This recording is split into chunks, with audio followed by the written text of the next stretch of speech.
उत्तर नागपूरचे काँग्रेस आमदार नितीन राऊत यांनी विधानसभेत मांडलेल्या लक्षवेधी प्रस्तावाला उत्तर देताना राज्य परिवहन मंत्री प्रताप सरनाईक यांनी नागपूर आरटीओ अधिकाऱ्याला निलंबित केल्याची माहिती दिली। डॉक्टर नितीन राऊत यांनी शहरातील नादुरुस्त स्कूल बसेस आणि सप्टेंबर महिन्यात पुलावर झालेल्या अपघाताबद्दल प्रश्न उपस्थित केला, ज्यामध्ये एका 13 वर्षीय विद्यार्थिनीचा मृत्यू झाला होता। राऊत यांनी सभागृहाला माहिती दिली की स्कूल व्हॅन 2021 पासून नादुरुस्त होती। भाजपचे आमदार प्रवीण दटके आणि सुधीर मुनगंटीवार यांनीही या चर्चेत भाग घेतला। प्रतिसादात सरनाईक यांनी आरटीओ अधिकाऱ्याला तात्काळ निलंबित करण्याची घोषणा केली।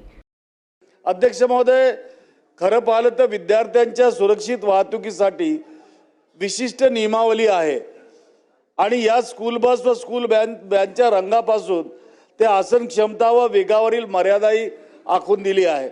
परंतु नागपूर शहर ग्रामीण व पूर्व नागपूर असे 3 आरटीओ असून सुद्धा येथील विद्यार्थी असुरक्षित आहेत।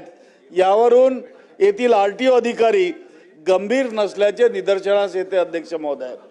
अध्यक्ष महोदय, नागपुरातील 3993 स्कूल बस व व्हॅनची आरटीओ कडे प्रत्यक्षात नोंद आहे।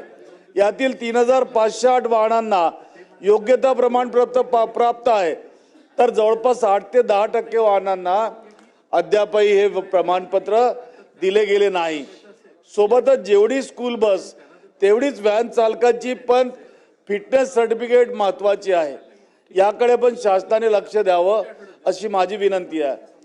आजपर्यंत ह्या नागपूर पूर्व, नागपूर शहर, नागपूर ग्रामीण ह्या तिन्ही ठिकाणच्या आरटीओनी जवळजवळ आमच्याकडे ज्या फिटनेस प्रमाणपत्राची मागणी केली त्यांना फिटनेस प्रमाणपत्र दिले, परंतु नियमित वाहनांची तपासणी जी केली त्यामध्ये अवैधरित्या विद्यार्थी वाहतूक करणाऱ्या एकूण 248 वाहनांवर मोटर वाहन कायद्यानुसार आम्ही कारवाई केलेली आहे आणि त्यातून जवळजवळ 83 लाख रुपयाचा दंड सुद्धा घेतलेला आहे।